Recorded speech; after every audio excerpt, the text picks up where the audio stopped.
Emilia worked at a luxury hotel in the city. She cleaned rooms, changed sheets, and scrubbed toilets. She was young, black, and very beautiful.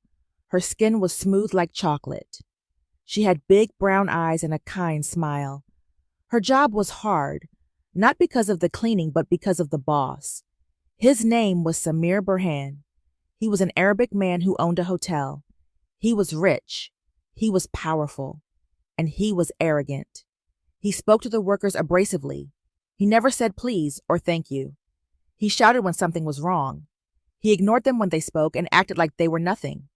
He treated the black workers the worst, especially the women. He treated Emilia the harshest. "Clean faster!" He shouted at her one day. "This is not your grandmother's house." Emilia looked down and said nothing.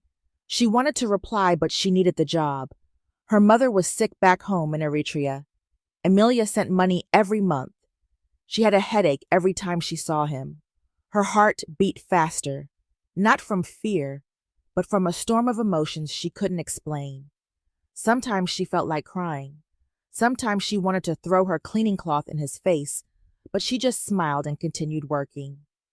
One day, things changed. The sun was hot that day. The hotel was busy. Guests were checking in and out. Emilia had been working since morning without a proper break. She was tired and hungry, but she was trying to finish her last room. Samir walked in suddenly.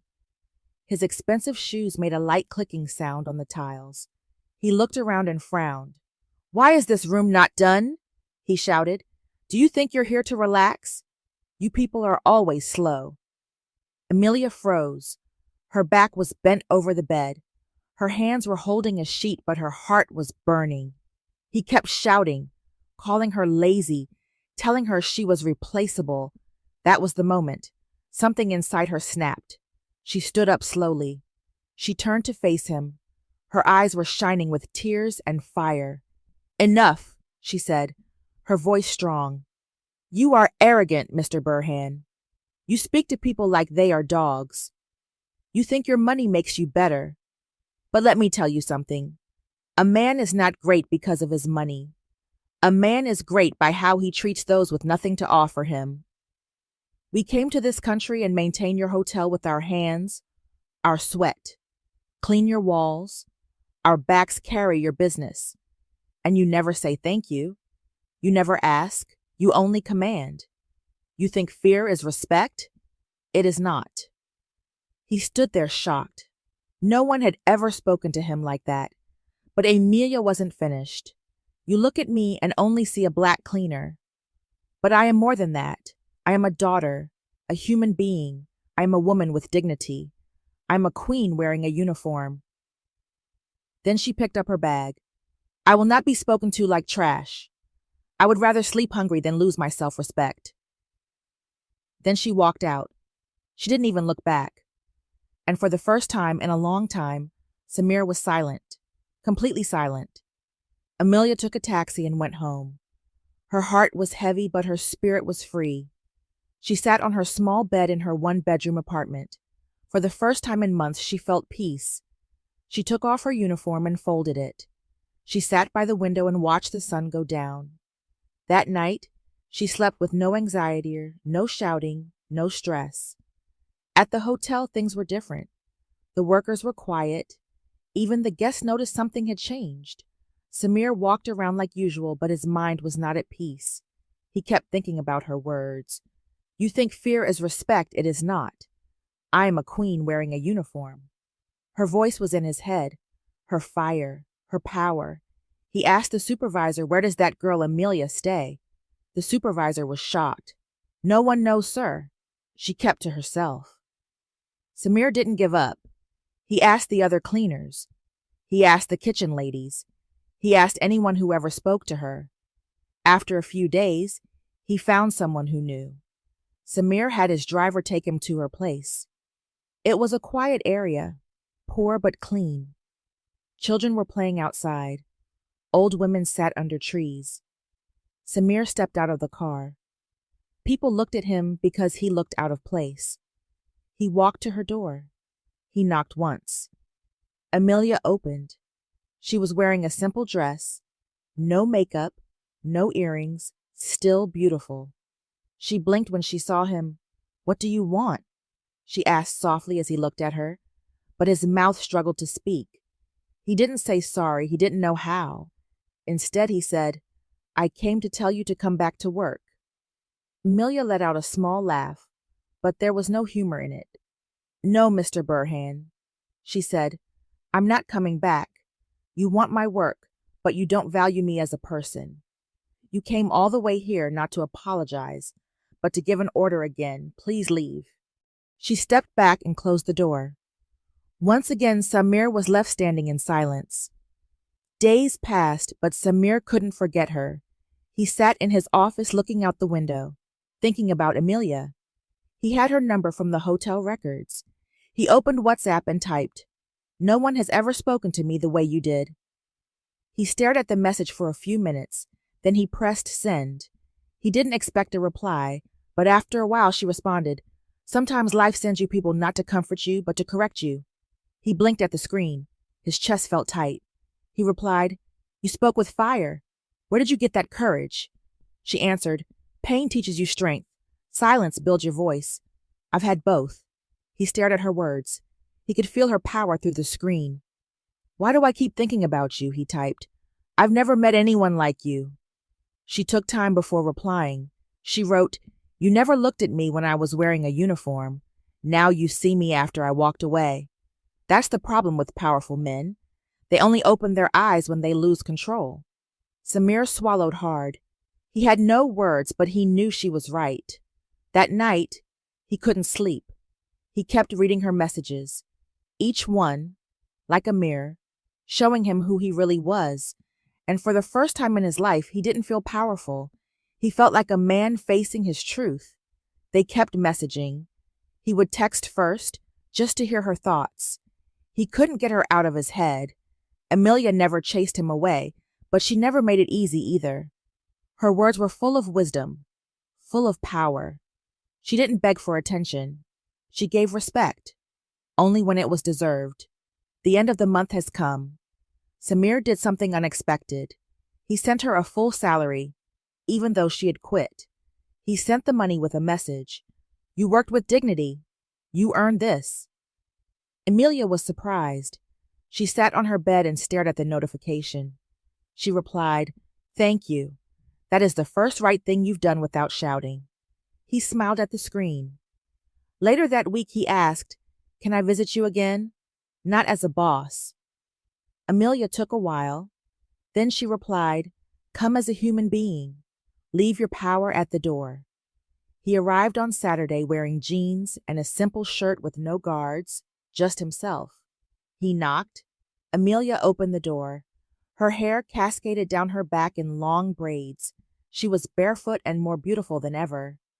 "Come in," she said calmly. The room was simple, clean, and warm. He sat on the chair. Emilia brought him a plate of Eritrean cuisine. Zebhi, served with injera, nothing fancy, just real food. He looked at it and smiled. "This looks delicious," he said. She smiled. "I don't have chefs like your hotel, but I can cook. It's an Eritrean dish." He ate quietly, slowly, and he felt the dish's cultural richness that felt profound in his soul. Emilia remained guarded. He would visit her often. Sometimes he brought fruit. Sometimes he came with nothing, just himself. Emilia always welcomed him, but with boundaries. She didn't laugh too much. She didn't flirt. She just spoke the truth. And that truth began to change him each day. He wanted to be near her, for her presence. When she spoke, he listened.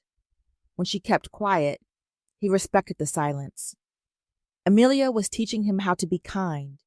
She taught him that kindness has no price, that dignity lives even in poverty, that power without humility is empty. Sometimes they sat outside under the tree. Children ran past them. Old women greeted them. He felt calm and peaceful. He told her things he never told anyone about his childhood, about the pressure to be perfect, about how lonely power really is. Emilia didn't judge. She listened. Then she said, Power is a heavy burden, but if you don't wear it with love, it crushes your soul. Samir nodded. He was learning and slowly he was changing. They became closer. Not lovers. Not yet. Something deeper. Two souls sitting in the same light. Two hearts learning how to breathe again. For the first time in his life, Samir didn't want control. He wanted connection. Emilia was watching, guarded, slowly letting the wall come down. One Saturday, Samir asked, "Can we go out today?" Emilia thought for a moment, then nodded. "All right, but nothing fancy." He opened the car door for her. No driver, no suits, just a man with a soft smile. They went for ice cream. She chose strawberry. He picked vanilla. They walked side by side talking like old friends, laughing like good friends. For the first time, Emilia saw his smile without pride, and Samir saw her joy without walls.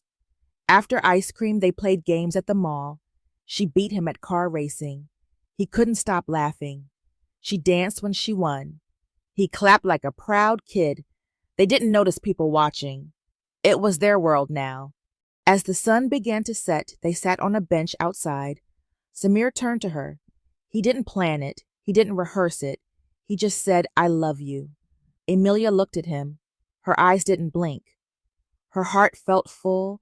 Then she smiled gently and replied, "I'm falling in love with you." He reached for her hand, and this time she didn't pull away. That night, they didn't kiss. They didn't rush. They just sat there, two hearts that found home in each other. The powerful man had finally found something greater than power.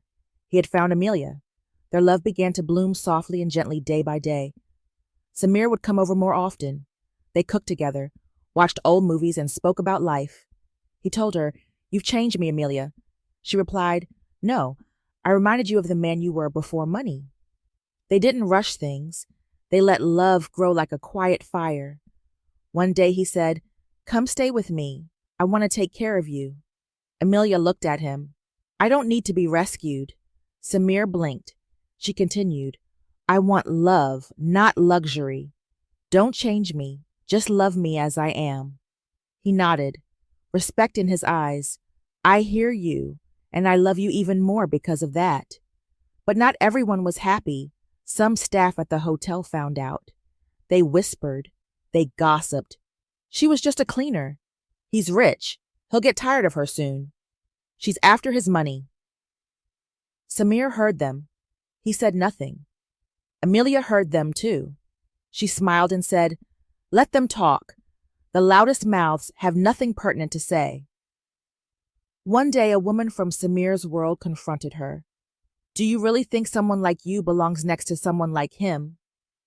Emilia didn't raise her voice. She just said, "I don't need to belong. I was chosen."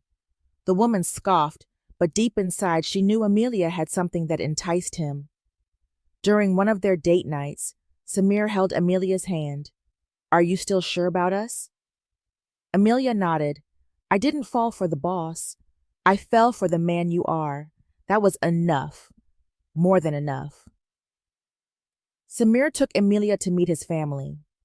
It wasn't easy. His mother looked at Emilia with cold eyes. His sisters whispered in Arabic, something disdainful. His cousins avoided her. They all saw her skin, but not who she really was. They saw her job, not her dignity. Emilia was prepared. She knew this wouldn't be as simple as walking into a meadow of wildflowers. She stood tall, graceful, silent, and unbothered. She was used to being judged, but she never let judgment change her. After dinner, Samir stood up in front of his family and said, "This is the woman I love. I'm going to marry her. You don't have to accept her now, but you will respect her. She is not beneath us. She is beside me." Some family members left the table while others shook their heads. There were a few that smiled and respected what he said. In the car, on the way to take Emilia home, she said, "Thank you for being strong." She smiled. "I wasn't strong for them. I was strong for us." He reached for her hand. "I love you, Emilia." She leaned on his shoulder. "I love you too." Their love was real.